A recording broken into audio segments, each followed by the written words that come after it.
remember how it's working. All good. Did you get that notification? Yes. Oh, good. She just Good. spoke to me. She spoke she did. through my soul. Did she? Yeah. It's a bit scary. Very, very loudly in my ear. Oh, pillow today, although it's really warm. How are you, ladies? How's everyone doing this fine Thursday? Good, good. Enjoying the hot weather. Enjoying or hating? It's a love-hate relationship. I like it when it's a nice temperature during the day. It's when I go to sleep, it really should cool down, and it really doesn't, and that's why I hate it. So we're enjoying it during the day, we'll say. Both. And Mum? It's cloudy and hot and humid here today, which is basically my least favourite weather in the world. Yeah, I feel like it's done that a couple of times. And yesterday I was proven true with my theory that the sun only comes out after work, which is great because then I can enjoy it after work, as Jim told me when I was indignant about it yesterday. But I hadn't seen the sun all day. I know it was out at 7 a.m, but I don't do 7 a.m. So I finished work at around 6 yesterday, went downstairs, and the sun comes out after it being grey all day. Yeah. You just think, that right? Could you not have broken through at some point earlier in the day and made this less depressing? Of it. It would, but it didn't do that. So, well, ladies, we had quite a chock-a-block week last week. So we had 2 conferences. I know one of them was Women in Technology, and I think your other one was BNI, wasn't it, Mum? Yeah, I had the BNI Members Day and then the National Conference. Oh, blimey. How did you enjoy those?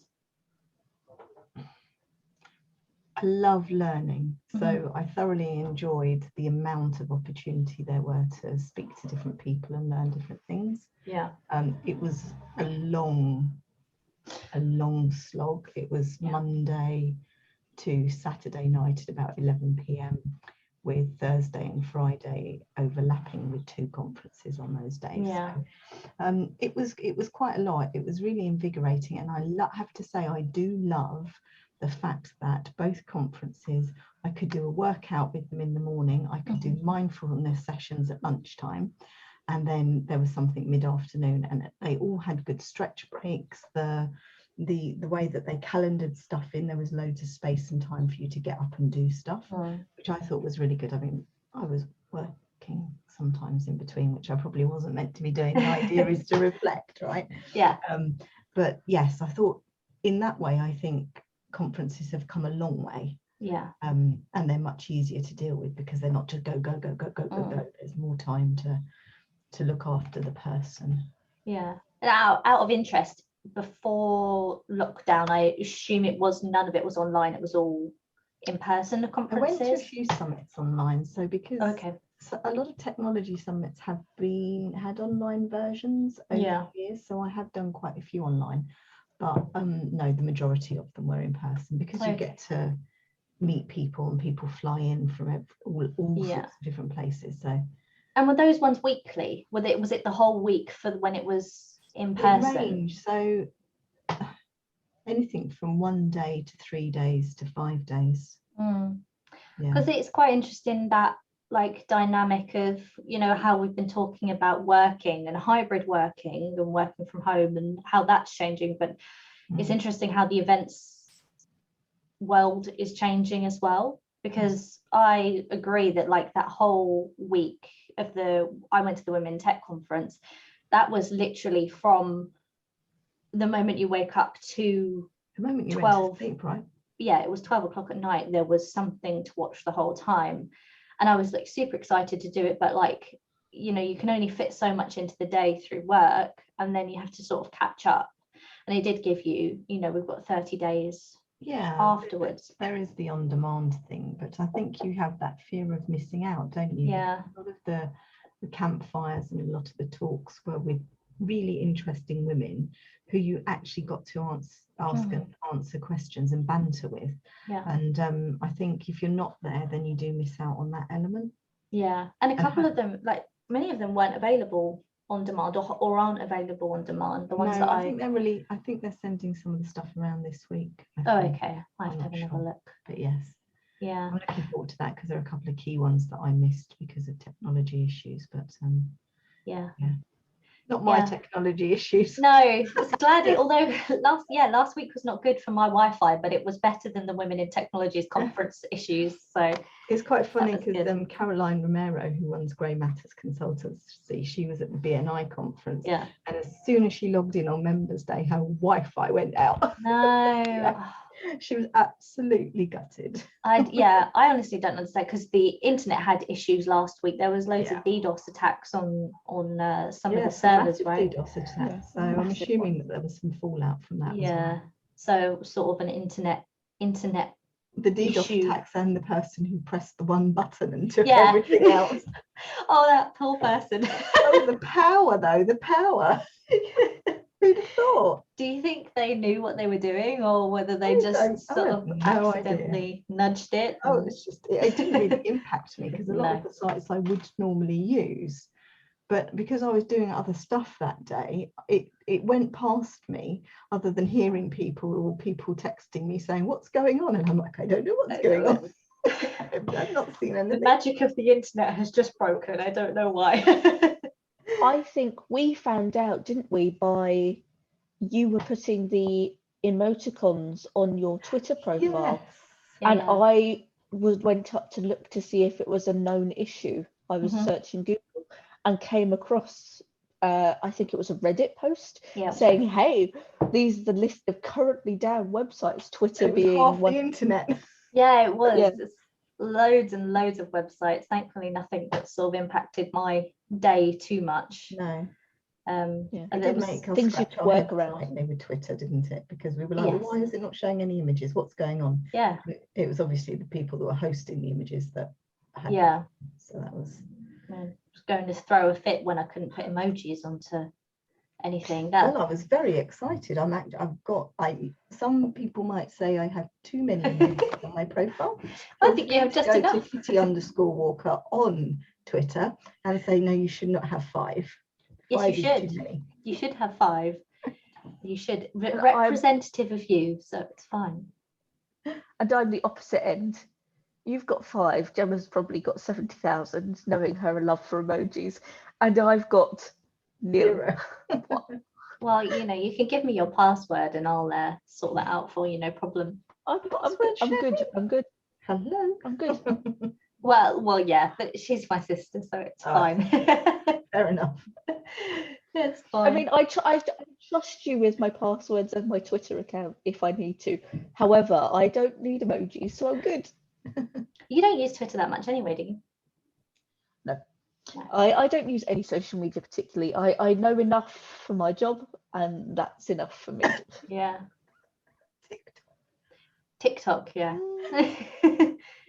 I'm on there sometimes. I don't really use it that much anymore. I went on there yesterday for the first time in like 4 weeks. How could you? Other than to send Gemma that one that I sent you, Gem, about wearing wherever you want. I know, actually, that inspired me. I did feel like I still haven't bought that dress from Zara, but I'm going to. There's a dress in Zara. I didn't know if I told you, Mum, but I'm going to get it. I'm going to show you, and I'm going to wear it and be brave.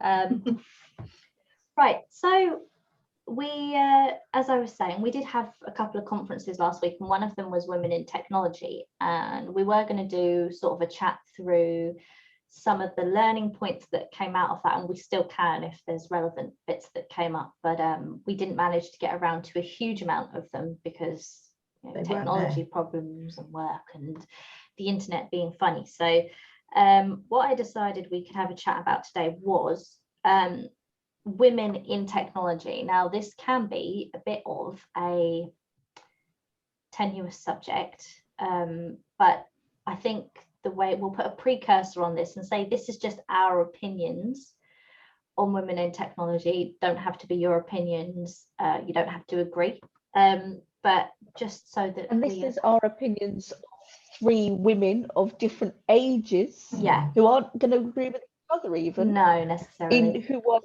within the technology sphere. Yeah, that's just how we see things, and you might have different experiences and different knowledge. Yeah, I think because when I've done a little bit of research, there is quite a lot of, I mean, there's a lot going on in social media about equality in different jobs and pay gaps and one being higher than the other and men versus women, and it all gets a little bit iffy. But I think it's an important conversation to have from our point of view, because we are women in technology and we do have an opinion and we should have an opinion. So absolutely. And I'm very passionate about women in technology. Yeah. I started that social enterprise in 2007 teaching vulnerable women how to use technology to enhance their career prospects. Yeah. And I think it is really, really important. But even back then, I mean, wow, it's quite a long time ago now. Just a few years. Yeah, it's almost 15, right? It's a long time ago. But it was a hard sell to the women, which is weird, which is strange to me, because I'm obsessed with technology. I love gadgets. I love stripping down washing machines, fixing them, that kind of thing. Absolutely love it. Love computers, building them, all of that kind of stuff. And it does turn a lot of people off. And that's not what I was teaching them. I was teaching them like how to use Excel, how to build access databases, how to do minor types of programming for that kind of thing. But the fear, it's like teaching girls maths. Yeah. There seems to be this level of fear that they gain at school, that's the most common thing. If I laid out something for somebody to do and they were comfortable with it and they were like, yeah, okay, I'm ready, and then they'd look at the keyboard and they'd go, oh, I don't want to break something. Yeah. And we get that a lot from clients as well, don't we? Yeah, and we do work with a lot of women clients. Yeah. And we get that there's the automatic thing, I can't touch that, I'm going to break it. Yeah. Yeah. And I don't know where it comes from. So what? Yeah, exactly. If it does break, it's not like you've ruined the world. You can't break the internet by pressing this button. Not unless you've got access to the button. The button, which you might do. You might be a woman with that kind of power, and hats off to you.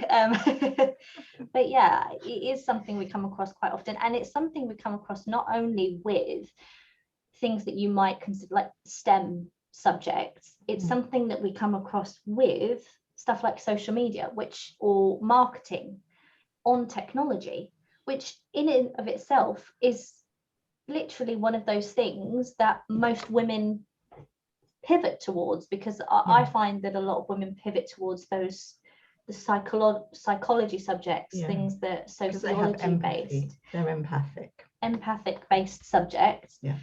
But even though sometimes when we're speaking to people, we garner that reaction, right? Yeah.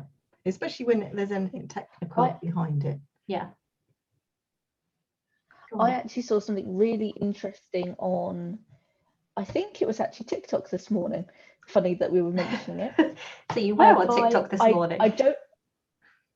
Yeah, I said this morning I was. Oh, okay. Yeah, there was a guy. This guy was saying that they were doing a study psychologically about men and women and the differences, and that generally speaking, men are more interested in things. And women are more interested in people, and that impacts the jobs they go for. Men are more interested in things, which is why engineer suits them as a job, because it's to do with the thing. Not to say that women couldn't be interested in things and do that job, but that's what they're more interested in. But that women are more likely to be nurses because they more care about the people rather than the things. And I think that kind of ties in with what you're saying, like that psychological and that empathy side of a woman. Not to say that a man doesn't have those aspects, but it's more tilted towards them. I remember sitting down with my teachers at school when I had to make my choices to do my O-levels, as they were back then, and they were horrified that I wanted to take 3 sciences. Yeah, absolutely horrified. Why would you want to do that? And I did, and I was absolutely fine.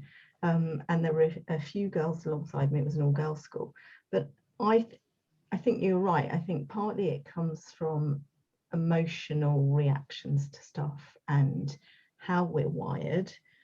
in terms of the roles that we've had over the past thousands of years. But I think also there's a lot of discouragement. I mean, you were discouraged at school from maths, both of you, weren't you? Yeah, definitely. I feel like when I was little, I definitely had a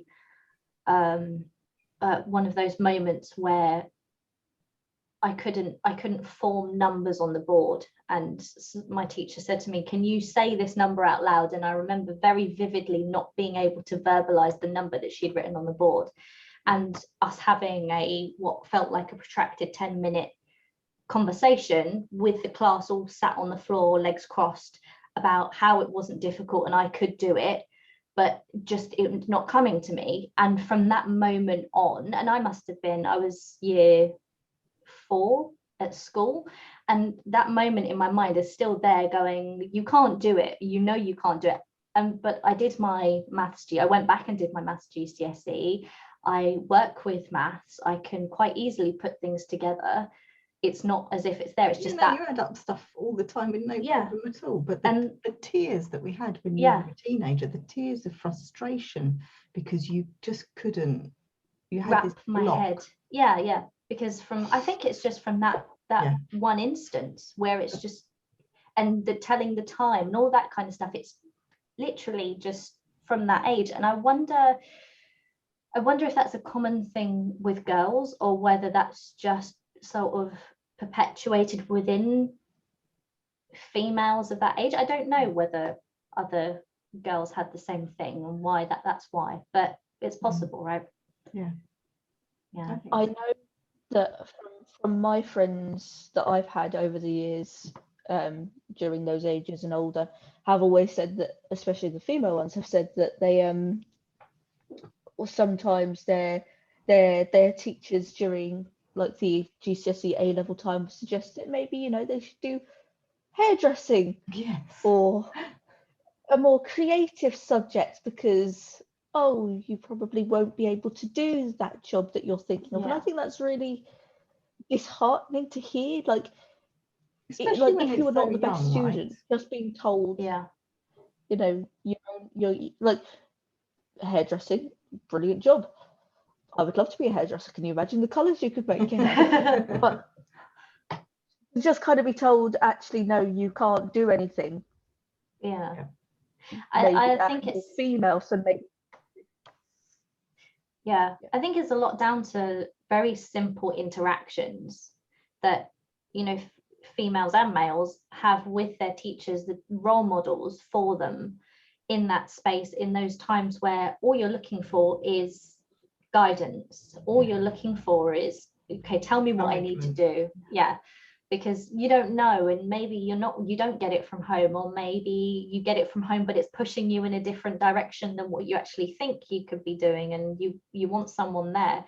I think a lot of the problems with school is that guidance aspect isn't always quite as joined up as it should be. And when I was at school, there wasn't anyone sort of in that space that we could go to and be like, I think it's very tricky at school, because the people who are giving you career guidance about careers tend to be people who went to school, went to college, went to university, did their teacher training, and then came back and taught at school. And there is no life knowledge there. I think where you get academies that are being mentored by businesses, and there are entrepreneurial things brought into it, which I think is how things are going a bit more now, that can only make things better. For sure. And there was like really good role models, like my teachers at school, they were fantastic role models.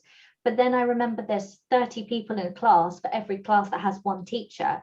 So they might, they've got a great passion. We had a wonderful history teacher who had the most passionate conversations with people about history, and you could just see him light up when he was having these conversations. But he was only passionate about that one subject, and there was a few people in the class that would gravitate towards that.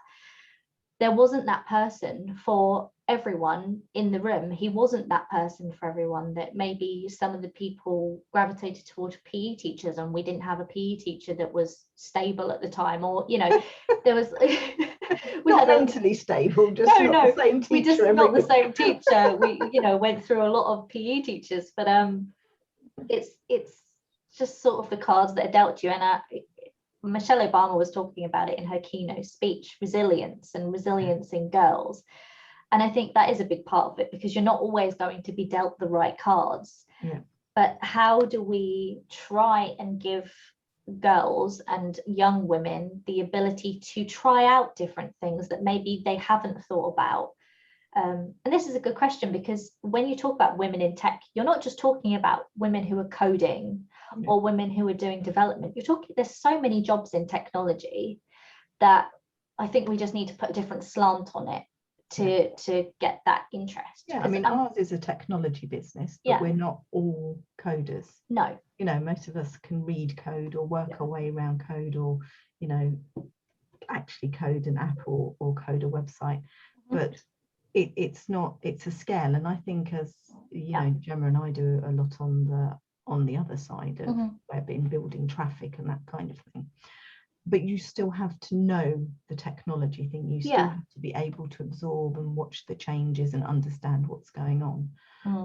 And I think you're right. How do we get that into, as it being normalized? That's what it needs to be. I mean, I think it must be better for the digital natives. It really must be for young girls and women of that age. But still, we still talk about STEM. It's hooked into those. Constant problem.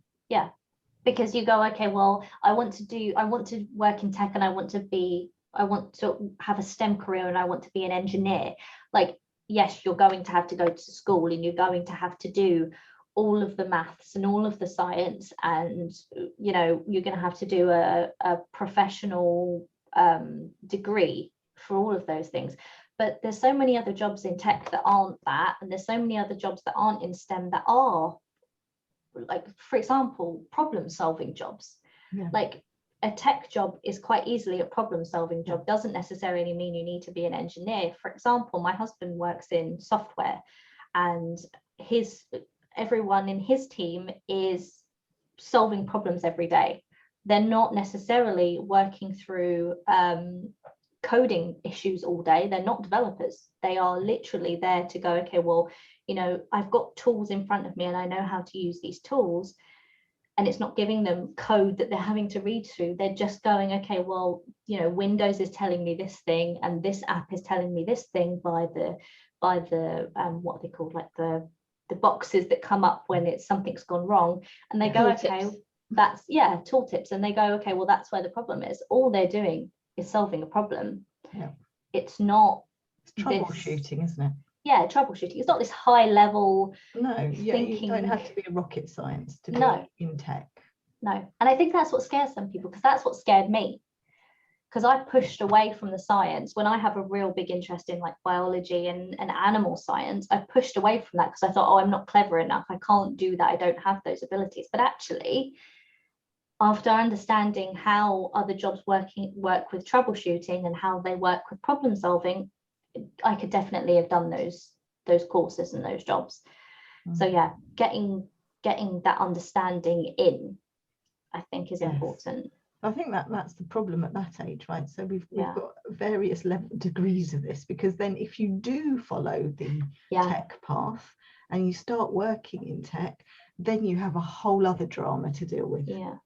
You have mansplaining. That's me at the grand old age of 50 and having run a tech company for 15 years. Men constantly try and explain to me what DNS is. Still to this day, even though my email signature very clearly states that I'm the managing director of the company, I still get mansplained all the time. And it's not just that, is it? It's the attitudes. And I thought the lady from the FBI, Gina Osborne, she made some really interesting points, because she was very high up in the FBI in her area, and she was the only woman on the team, and she is a pretty, tall, unmarried, blonde woman. Yeah. And she had so many barriers to get over, from conversations going on around her, people whispering if she went out to coffee with one of her colleagues, the rumours that started, you know, and constantly feeling she had to fight for her career and moving up the ladder. Yeah. And it was very interesting. She said, you cannot care about what other people think of you. Mm-hmm. And that doesn't mean not caring about how you present yourself, but there is absolutely nothing you can do about how other people perceive you. Yeah. Because they have so many biases of their own and their own culture, or the way that they've grown up, how they've interacted with women. Yeah. That you have no control over it. Mm-hmm. Yes, you can go, and you should very gently try, and if something comes up in the workplace, try and deal with it nicely and rationally. But you can't change that person. Mm.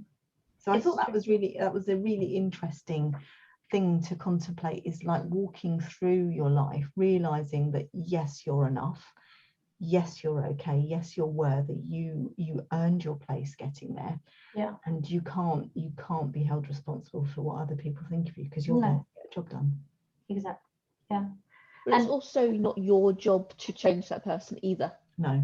Like, not only is it like it not your place or your job, it shouldn't be on you to try and prove your worth to somebody at any point.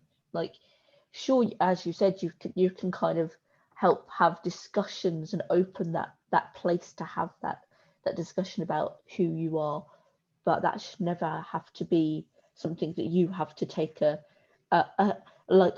war siege on, right? You need to like take a battalion and be like, this is why you need to believe that I'm worth. No, you should be able to be. That's when our downfall comes in, how we have so much empathy with people, right? Yeah. It can be really hard. And there were a few really great women who were talking about stuff that I thought, wow, I wish I'd had these conversations when I was just leaving school and entering on the career path.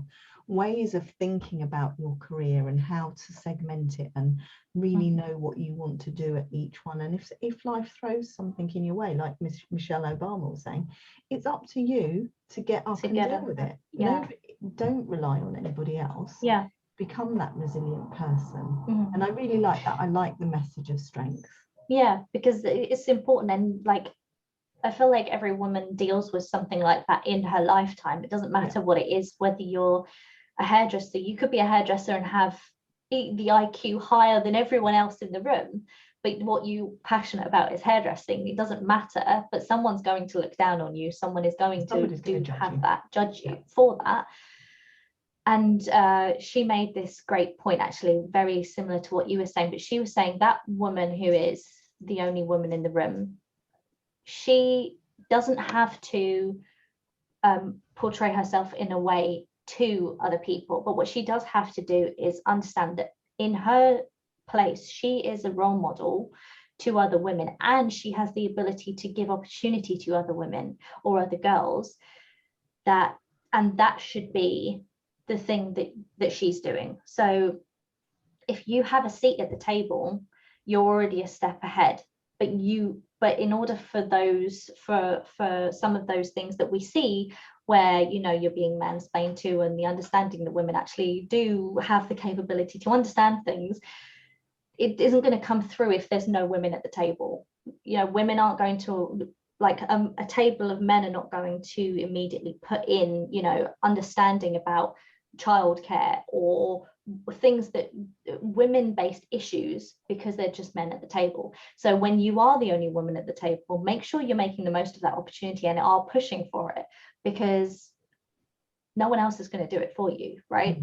And I love that. I love the thing that she was talking about, that it's your responsibility, if you do have that seat at the table, not to be in conflict with other women. There are plenty of jobs out there. There are plenty of roles. It's not about being in conflict. It's about turning around to those behind you and putting your hand out and pulling them up with you. And I really liked that concept, because I think in workplaces, in my experience, women have tended to have conflict with each other, you know, purely because I think a lot of the time they're set up as, so I've worked with financial directors that were women, I've worked with heads of region that are women, and they're all seen as hard as nails and very aggressive and very conflict orientated, which they're not necessarily, but they will be pitted against each other as personalities by the groups and teams around them. And I think there needs to be a certain rising above that, and it's hard to do when you're in it, right? Because it's all emotional. We're all,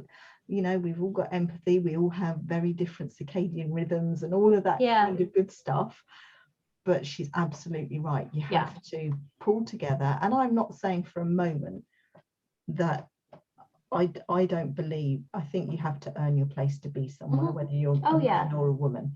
I'm not for one moment suggesting that it's not a meritocracy. It shouldn't be given the spot. It shouldn't be given. Make your way there.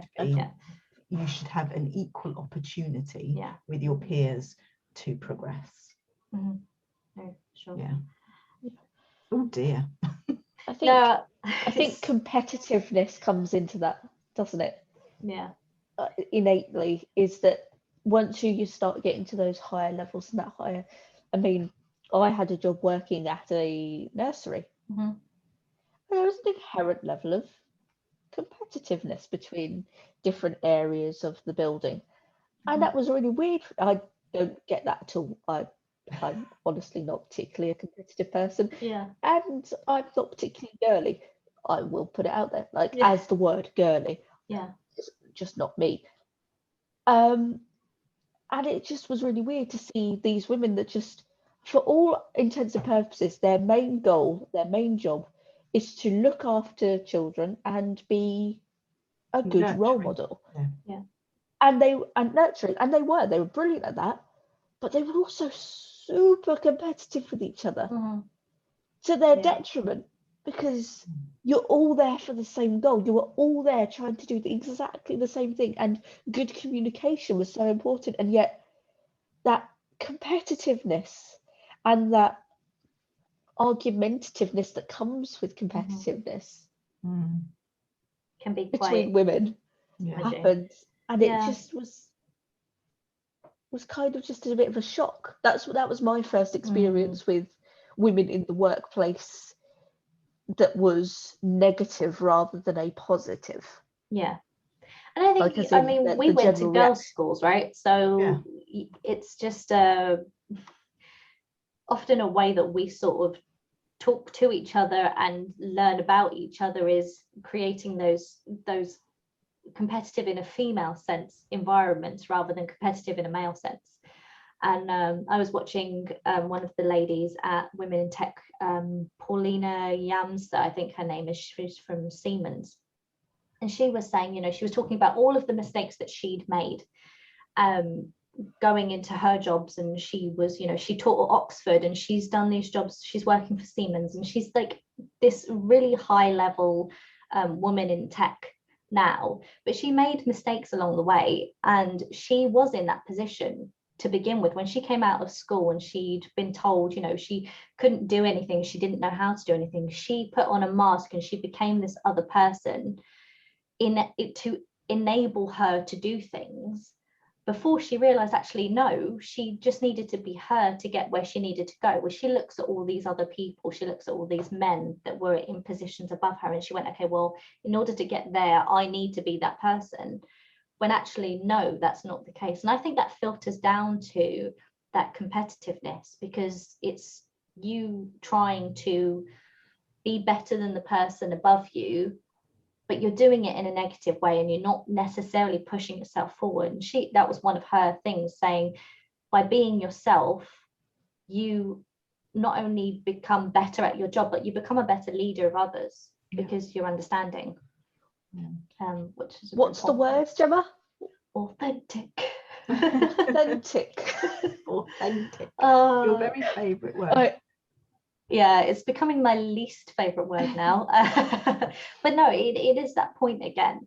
And it's quite funny because I'm super non-competitive. I'm not competitive at all, and I've always worked in very male-dominated areas, like on trading floors, in fixed income, in investment banks, that kind of thing. So And it's always been, I suppose I've never had a role model that I've thought, oh, so yeah, I've had role models where I thought, wow, you've done amazing things and you've got to where you are, but I've never felt competitive with the men to become more like them or to climb over them, or it's just, for me, it's about doing a good job and doing the job the right way and getting stuff done, which is a different mentality, right? Yeah, it is. It is. I feel like I do have that, actually. I do take those on. I mean, some of the first managers that I had in my first jobs, they were men, and they were men of 50 years old or so. And I was, 18 years old, 19 years old. And in order for me to be listened to, I did feel like I needed to have my voice heard above everyone else in order for the manager to then notice me. And actually, in a lot of those jobs, that was the case, because those of us, or those that were in the same teams that were quiet, were not heard and they weren't listened to, and they generally got the raw deal. And I guess in some jobs that is the case, and in order to get ahead, that is how that works. But yeah, if you are in a position where you're noticing that it's not getting you anywhere, maybe think about how you're reacting to that situation, because I mean, it's something I automatically do as well. I think just from going to girls' schools and having that experience, it's sort of ingrained in that way. So her saying that to me made me go, actually, do I have that? And yes, I do. I think, yeah, it's partially innate, but it's one of those learning behaviors, and reframing it for yourself. Yeah. How do you then take that information and then move forward and be more authentic? Oh God, you said it again. It's too.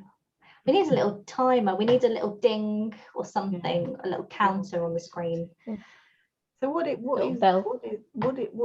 we do about this is the question. I guess there's lots of therapy, lots of mentoring younger women, lots of things of bringing on girls in the community, and as a woman doing that. Well, I think it's important having conversation. Yeah, I think it's important for us, actually. Something we haven't really had a discussion about before is, what could we do as Avidmode in order to bring girls into an environment where, there's women working for a tech business, but not necessarily doing STEM jobs, and it maybe is something we could think about for sort of the teenage side, or just coming out of that and doing like early university work experience stuff might be really helpful to someone. I don't know who. Especially as it can be done remotely now. There's so much choice, isn't there? Yeah, that's definitely a good idea. I think. I also had one interesting point. There's it's going a bit left of field, but I'll just talk about. Obviously, I am titled at the moment as a graphic designer, and I'm studying in university as well. And the thing that really interests me is, last year, all of my teachers were above the age of 45 white males. Yeah. So in school, girls are told to go with creative courses because maths and science are not for you.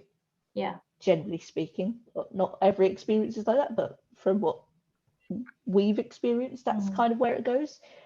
And then it was interesting to come into a creative course, and the only difference is the naming convention, because it's a creative course, but it's graphic design. And as soon as it's titled that, this year we got one female tutor within that section. There are other females, but they do fashion design and art and design and all of those things. And it's very interesting for me to see that even in those places of those academia, and you're talking about role models, those role models are all men whose experience is not going to be the same as the teenage girls who have just come out of higher secondary school are going to.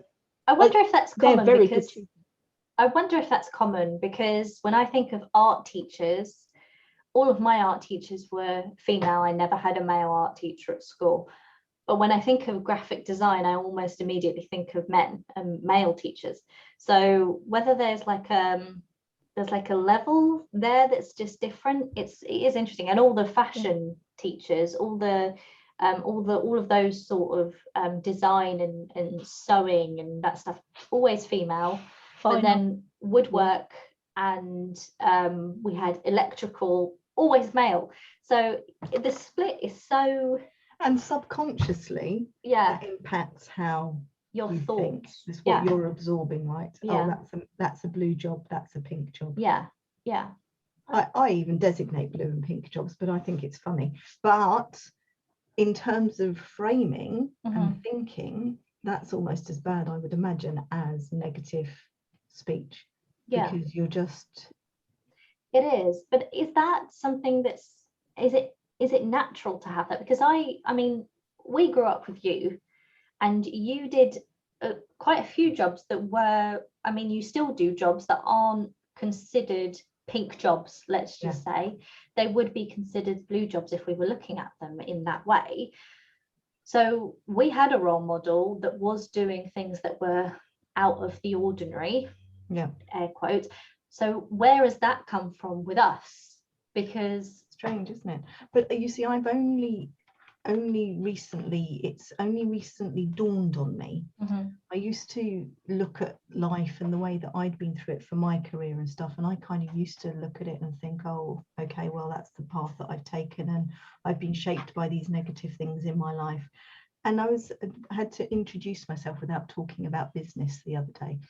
And it suddenly dawned on me that the strength, the willfulness, the curiosity, the determination that you both have as well, come from the fact that my grandmother was a single mother because she divorced her husband in 1927. My mum, her dad died, her husband died when I was 8, so she was a single mother. And I was a single mother to you two from the age of 8 or 9. So I think we have a lot of traits that do bring those strengths, the resilience, all of that kind of stuff. But no, I don't know where the pink stuff's crept in. No, it's really, really interesting. I would love to read more research on that, actually. Well, that was kind of the point that I was getting through to it in some terms, is that my university tutors are brilliant. I get on with them better because I tend to get on with males better than I do females. I'm scared of women. It's just a thing. We are very scary. Terrifying. But they're scared of us too the most, right? Yeah, absolutely. Quivering in my boots. But those, seeing them as tutors, brilliant, but not seeing strong women in that position does kind of not detract, that would be unkind, but you want to see somebody like you in that position to aspire to in some to ways. relate to That's a good term. You kind of want to see it and be like, and when you do separate things out, that all the woodworkers are male teachers in school, you do end up then having a bias like imprinted on your brain that actually that is, I can't do that because I've only ever seen a male teacher do that job, which means I can't do it. I was at the shops last night, and this woman came out of the shop, took her trolley over to the back, and I thought, oh, she's going to get into her car. I was just navigating myself across the car park, and she climbs into a van and drives away in this van. And I turned to the person next to me and I went, it's a woman van driver. Yeah, Jim did that the other day. What is wrong with that? That the natural reaction is to go, it's a woman van driver. Yeah. He did the same the other day. There was a Yodel driver, and it was a female in the van, and she was lugging boxes out of it, or she was driving past me. He went, there's a female delivery driver, and I went, that's weird that you've noticed that, because it's not a difficult job for anyone to do. But it is. I always notice that. Every time I get a female delivery driver of any sort, my brain immediately latches on, because I'm like, because you don't see it very often. Yodel actually, I think, has a thing in place. I don't know exactly what, but they have more women drivers. I like majority of times I've got a yodel delivery, it is a woman driver. I don't know whether that's just my own bias of having mostly women drivers in yodel, and it's not got anything to do with their hiring practice, but generally speaking it's rare to see, at least for me, for our three experiences, I assume. And so when you do see it, you do go, wait a second, what just happened there? Like it's super weird. It is. And we shouldn't have that. We shouldn't have that, I don't think, in some ways. No, and that's a problem. Because why am I expecting that person to drive in a Mini Cooper or a Fiat 500? Yeah, absolutely. I love me a Fiat 500. And I love me a Mini Cooper, so I'm part of the problem. Well, having this conversation, we are part of the problem. Yeah, we are a huge part of the problem. Yeah, because with their gender stereotypes that we're perpetuating in our own brains and then transferring onto other people, having those conversations. So how do we break through that? Stop that. Yeah. I think noticing them when they come across. So just because usually, so when you notice that it's a female delivery driver example, the fact that you noticed and then went, wait a second, why did I notice that? Why does that matter? I think that's a real important learning point. And I think something that you should, it's when you start doing these things without recognizing that you're doing them, that's where it's negative impact, I think. So when you start going, oh, well, you know, it's level of waitress and bartender, right? Yeah. You see more male bartenders, you see more female waitresses. But you, like, if you switch them around, doesn't make a difference. They're similar. Yeah. It doesn't make a difference, but we still see strange. shock. But recognizing that you see that shock and going, actually, why do I see that shock? What's the sense of it? Why? Yeah. I think that's where you need to change your thought process. Yeah. So I've got one last question, and it's about, we're going back to sort of younger girls and girls in school, and I was wondering, so from your perspectives working in your jobs, what are some of the skills that you would advise younger girls, teenagers, people in university that they train, whether they're soft skills or hard skills, in order to get jobs in tech, in your jobs that you do? What would you advise that they do to get your job? From my perspective, I think where we're different is that I think we are endlessly curious. And if you can fuel that constant wanting to know how things work, wanting to take things apart and put them back together, whether it's an object like me mending my phone, or whether it's taking a business or a business process apart and putting that back together for it to work more efficiently. I think it's that, as you were saying, being able to see solutions, being able to understand what the problem is, devising a solution and implementation.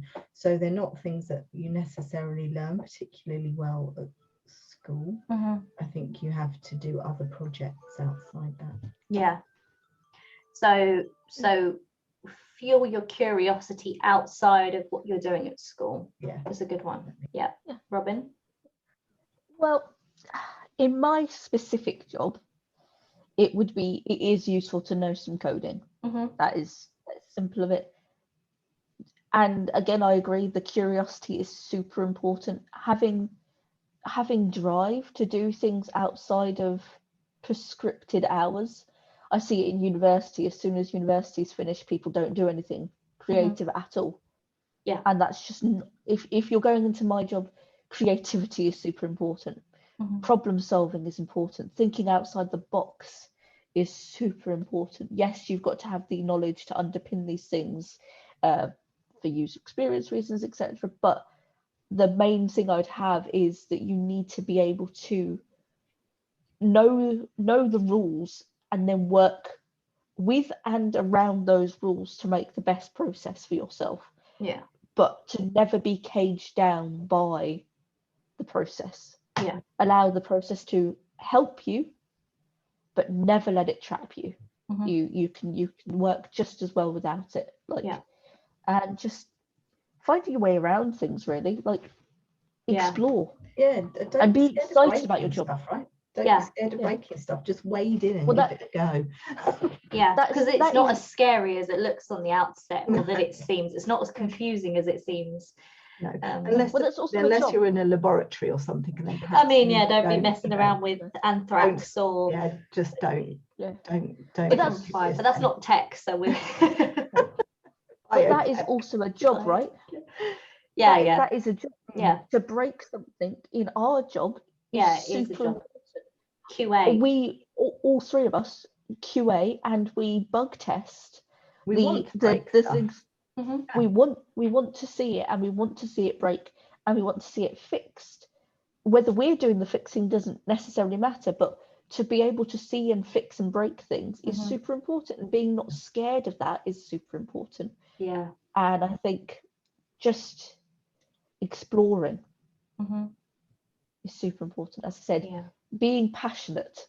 I think being passionate is one of the big ones as well. Yeah. Not something that you can necessarily learn without having tried out a few jobs and exploring a little bit, but having some real passion for what you do, to the point where you can talk to that. I can talk to death about some of the subjects that I come across in my job, and I think that you both have the same, right? That there are certain aspects of your job that you can talk a million miles about, and that's super important. Do something that you love and that you can.